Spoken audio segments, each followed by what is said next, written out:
खालिस्तानी अलगाववादी नेता हरदीप सिंह निज्जर की मौत के 1 साल होने पर कनाडा की संसद में 1 मिनट का मौन रखा गया। इसके जरिए कनाडा की ट्रूडो सरकार ने यह दिखाने की कोशिश की कि निज्जर एक महान नेता था जिसकी पिछले साल हत्या कर दी गई। लेकिन खुद कनाडा के एक अखबार ग्लोब एंड मेल ने एक रिपोर्ट के जरिए निज्जर के आतंकी कारनामों का खुलासा किया है। इस रिपोर्ट में निज्जर की पूरी जीवनी जैसी बातें लिखी हुई है। इसमें साफ तौर पर लिखा गया है कि भारत से अलग खालिस्तानी देश निज्जर चाहता था और इसके लिए वह सिखों को लगातार बरगला रहा था। वह अपने भाषणों में सिखों को हथियार उठाने के लिए कहता था। ऐसा ही एक भाषण 2021 का है जिसका इस रिपोर्ट में जिक्र है। इसमें साफ है कि वो सिखों को भारत के उन लोगों की जान लेने के लिए उकसाता था जो खालिस्तान के रास्ते में रोड़ा नजर आ रहे हों। निज्जर शांतिपूर्ण और राजनीतिक जरिए से खालिस्तान चाहने वालों के भी खिलाफ था।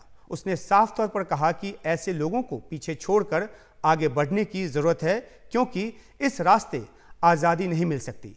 जाहिर सी बात है कि वो आतंकवाद का समर्थक था।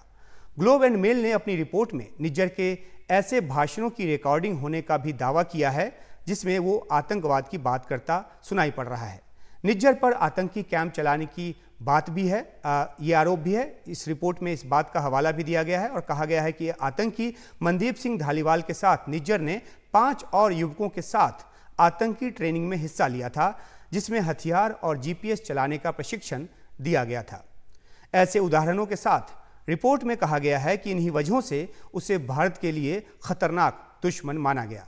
गौरतलब है कि भारत सरकार कनाडा की सरकार से लगातार इस बात की मांग करती रही है कि जो भारत विरोधी गतिविधियां चलाते हैं और आतंकवाद फैलाते हैं ऐसे लोगों को कनाडा की सरकार भारत को सौंप दे।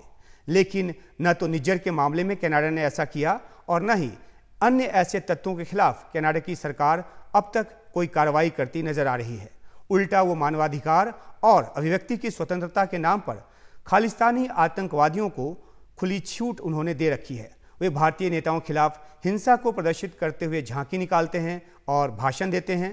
कई बार तो खालिस्तानी जो तत्व हैं वो पीएम जस्टिन ट्रूडो के सामने भी खालिस्तान समर्थक नारेबाजी कर चुके हैं और ट्रूडो ने उनके खिलाफ कुछ नहीं किया।